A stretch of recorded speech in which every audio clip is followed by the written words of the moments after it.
Sa issue po ng mas mababa na retirement age ng mga government personnel, narito po yung ilang mga bagay na nirerekomenda ng GSIS, no? Kasi nga ay apektado, no? Unang-una, yung SIF or yun pong Social Insurance Fund ng GSIS, ito po no yung kanila pong recommendation if ever po na mag-implement na mas mababa na retirement age. Nandyan po yung significant increase significantly the premium contribution rate, provide needed funds to prevent substantive impact on SIF's actuarial life, and adjust the benefit paid to those who will retire early to protect the welfare of those who will be left behind to subsidize their pension.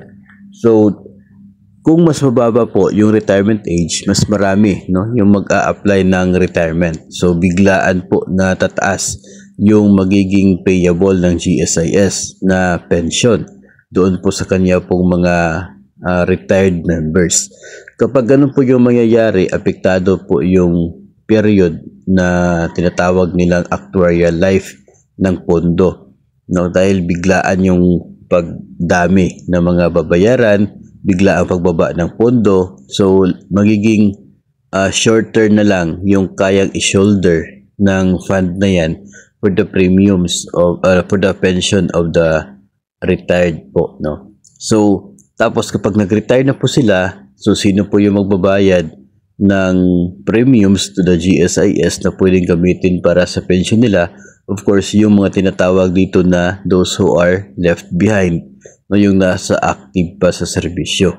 So ang proposal ay taasan yung premiums, no, siguro hopefully ay options lamang, no, sa mga nandito yung proposal nila, hindi po lahat, no, kasi significant, no, yung significant increase pa lamang nandoon ay kawawa na po, no, yung mga aktibo pa sa serbisyo na siya pong magbabayad ng significant increase na yan sa premiums. Tapos subsidized ng gobyerno yung ilang pong bahagi ng kinakailangang bayaran ng GSIS for the pension para hindi masyadong apektado yung pondo, no, na para sa future na pension ng mga retired members. And nandun po na yung bawasan yung makukuha ng mga mag-early exit, mag-early retire dahil po doon sa pagbaba ng retirement age.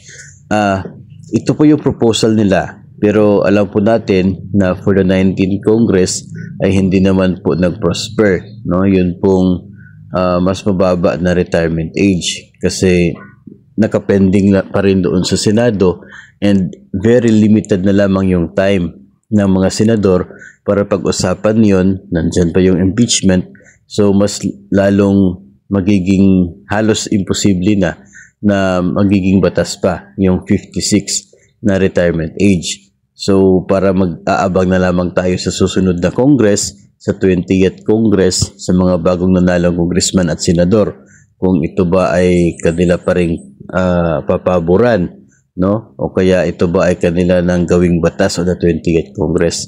So yun ay aabangan pa lamang po natin. So basta for the part of the GSIS, ito po yung kanilang parang ito yung masasabi nila doon po sa mga panawagan na babaan ang retirement age ng mga government personnel.